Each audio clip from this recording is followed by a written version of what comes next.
Well, hello and welcome back. You're watching WION Breakfast, and let's see what the newspapers are reporting this morning as we read between the lines.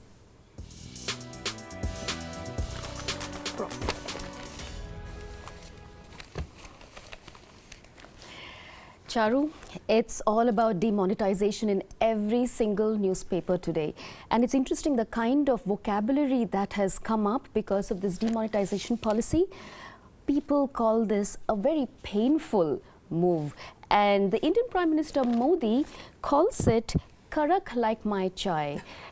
You know, for all of you, karak is the term we use in India to describe the way we like to have our Indian tea, strong and bitter. Oh yes, and this really has been a bitter pill to swallow for a lot of people who are highly inconvenienced by this move. But you know, Satya, I am quite up to here with demonetization and Trump. So I'm going to totally move away and tell you about something that I found in the Hindustan Times about India's first Cherry Blossom Festival, which begins in Meghalaya's capital city Shillong on Monday.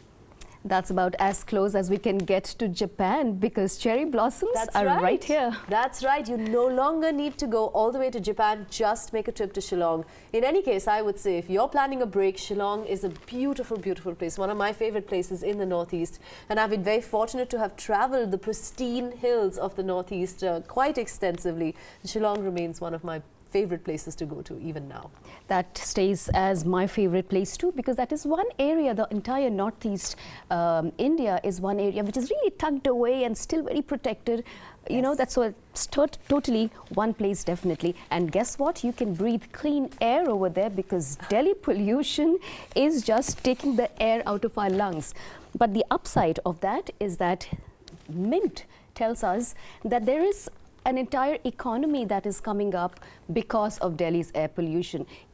Remember the masks that we see doctors wearing in hospitals? Those are the masks that you used to see earlier to protect yourself from the air pollution. But the nice, interesting, multicolored masks that are coming up, which I think is a little better than those really sad-looking ones. And air purifiers are also hitting the market. So it's an entire economy that's coming up because of Delhi's air pollution. No, absolutely. In fact, I think masks have become like a fashion statement. There you go. You know, you have masks to match your outfit and masks to match your shoes. And in any case, with the onset of winter here in North India, fashion reaches a whole new level. Talking about fashion, I also found an article today in the magazine section of the Times of India, which talks about closed-toe ballerina shoes, which are always in trend in the winter season.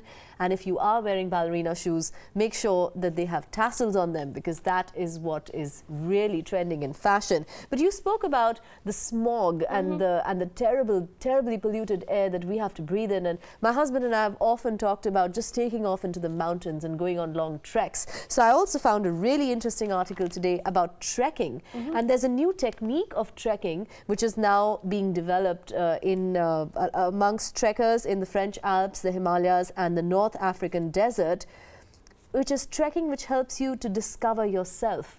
It's a technique about mindful trekking which combines deliberate awareness of oneself and the surrounding landscape, and this technique aims to intensify perception of sound, smell and colors in the surrounding environment. And there's an actual technique to this.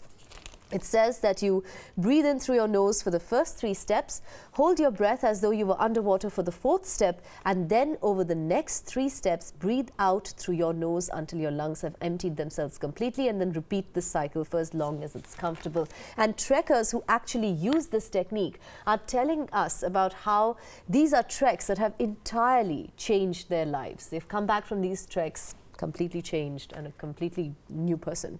Charu, I completely trust you to get the slightest opportunity to give me some fitness gyan.